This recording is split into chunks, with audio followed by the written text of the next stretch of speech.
I'm here to talk about a great American public asset, our public system of education, where it is today, where it needs to go, and how we can get there.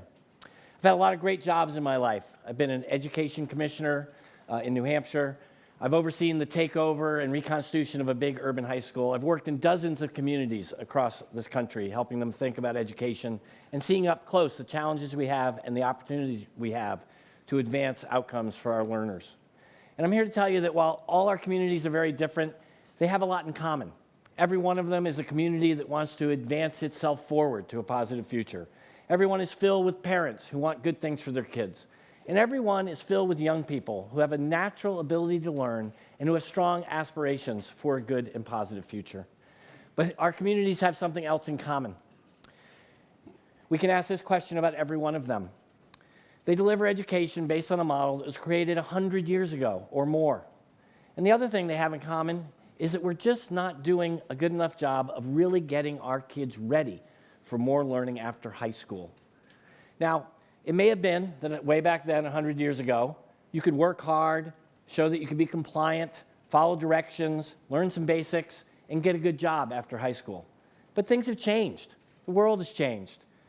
The kind of skills people need to succeed and move our communities forward and themselves forward is more specialized and they're more complex. Imagine, if you will, a woven rope made up of 3 strands that need to be tightly woven together. The first is deep content knowledge, the things you need to know: history, math, science, know how to read and write. But this is woven tight with a set of complex skills: how to apply that knowledge, how to actually make sense of the volumes of information that flood on us every day, how to work with others to accomplish complex tasks, how to communicate, and how to think about the next problem that hasn't even been identified yet. So, the tricky part is that these kinds of skills, they don't all happen at the end of high school. Developmental theory will tell us that you're 15, you're 16 and 17, you can learn the good foundation for these. But it's really, in today's age, about getting some form of post-secondary education. It doesn't have to be a fancy 4-year school. It could be a good 2-year college. It could be an advanced work certificate somewhere. But learning does not stop at high school anymore. And we need to think about that as a transition point that we take for granted in the way we think about 8th grade. That it's just a step to some further learning. Now, we've dug into some research about readiness and getting ready for these next stages of learning, and we have some good news and bad news. The good news is that we're graduating probably 80+% of our kids from high school today, and that's fantastic. That's actually more than ever. The bad news is that if you look closely, the readiness numbers are much lower. We think on average it's about 50% kids leaving high school really ready to succeed in their next stages of learning. In some of our communities, it's 30%, maybe 20%. That's 1 in 5 who have a real promise for moving forward to a positive future. Now, the good news, if you want to call it that, is that there's an upward trend. So readiness is improving every year. And you know what? It's at 0.3%. So that if we want 100% of U.S. students really ready after high school, you can hold your breath till the year 2179. Because it's going to be the end of the next century before that happens at the current rate that we're going now. If we double our efforts, it'll be the end of this century. And that'll be fantastic for our great-grandchildren. But it's all moving too slowly, and it's just not moving well enough. So what do we do about it? Well, where I work now, the Nellie Mae Education Foundation, we're putting what amounts to a small amount of resources against this enormous task. We're supporting communities across New England and really rethinking what it means to build an education system for the future. And this is complex work. We call it student-centered learning. And I'm going to talk to you about it now and what it implies. And it's a set of very common sense, familiar ideas. This is not rocket science. This is recasting how people have learned for a long, long time. It's only in the last century or so that we've been confused and organized against the principles of learning that we know actually work and make a difference for almost all children. So student-centered learning is personalized. Now, everybody knows that learning is not a one-size-fits-all proposition. We're all different, and we have a lot of commonalities. Brain science tells us that it's a complex piece. There is no average brain. People learn in different ways and at different paces. So personalized learning in the student-centered context is about meeting learners where they are, not where we wish they were. It's about constructing appropriately customized educational pathways, thinking about learners, who they are, what they need, and what their interests are. In that way, student-centered learning is personalized. Student-centered learning is an anywhere, anytime proposition. So, it might have made sense for this young girl to take the summers off years ago or end school on Friday. She could help out on the weekends, or maybe it's spring and fall, seeding and sowing. But in today's interconnected world, it just doesn't make any sense anymore. Learning has never been an 8 to 3, Monday through Friday proposition. It's never stopped in June. And today, it doesn't need to, because with the emergence of more research about learning and about some fantastic educational tools and technologies, learning can be an anywhere, anytime proposition.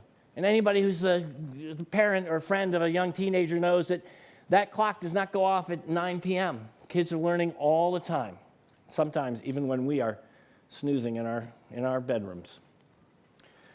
Student-centered learning is a competency-based approach. So, this isn't really, again, a new idea.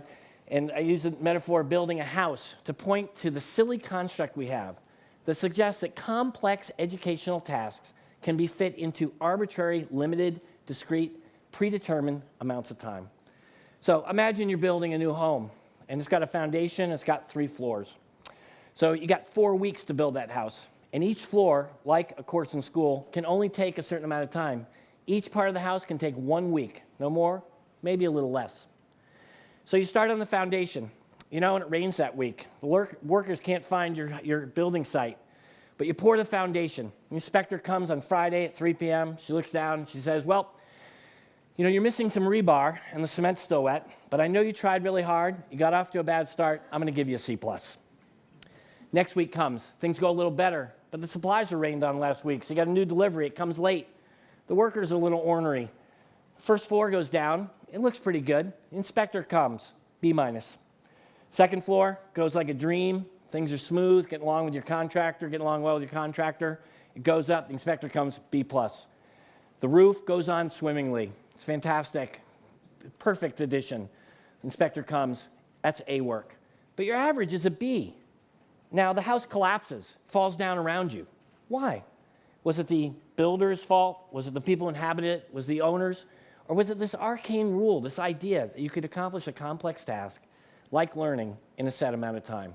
In these ways, we challenge the notion that kids get grouped by birthday, they advance together through a 9-month calendar, September to June, and that we expect them to attain an average amount of learning in an average amount of time, when they're all different people who might have different interests and who might move at slightly different paces.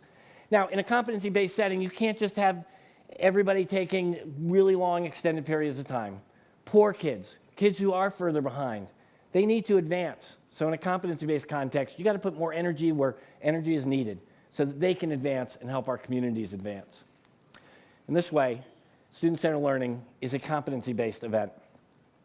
So we also say student-centered learning is about student ownership, right?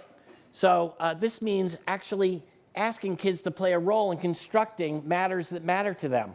Now, I'm the father of 2 teenage girls, so I know firsthand the limits of autonomy and self-direction.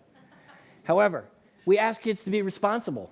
How better to have them exercise their responsibilities than to help put together something that's very important to them, their learning experiences, the thing that's going to pull them forward to a positive future. So student-centered learning is defined by variety, right? It means meeting kids where they are, inside of a box that we can still call school, we can still call education. Has a lot of common parts. It might be this young man exercising his interest around music to really deepen his understanding about math, because those 2 subjects have a tight relationship. It might be these young women actually getting on the water to learn about ecology and marine science, like they do in this school on Long Island Sound. It might be about this young scholar just focusing himself in some deep thought and deliberation as he reads something old and important. In any event, student-centered learning is described by these 4 things, and it's not an a la carte menu. We think these things combine together, and research around education tells us that this is a good idea, and so do the hundreds of examples around our country of schools trying to advance these models to take the place of the assembly line we call school today. So it's possible, and we think if you advance these ideas, you can move from classrooms that still look a lot like this, based on a workplace that actually used to look like this and that looks all too much like the classrooms, to one that is more like an orchestra, where the system of education is made up of sections playing in concert around learners, meeting them where they are, playing from the same sheet of music so they can move forward to fruitful and positive and diverse lives. So maybe we can get this young woman the education she needs and more of her peers walking across the stage at graduation, grabbing their diploma and leaving the stage so that we can look them in the eye and say that the piece of paper in their hand represents real readiness for a positive future. Of course, they still need to work hard. Student-centered learning is not about being fun. It's about being interesting, challenging, engaging. The number one word used to describe high school today is boring.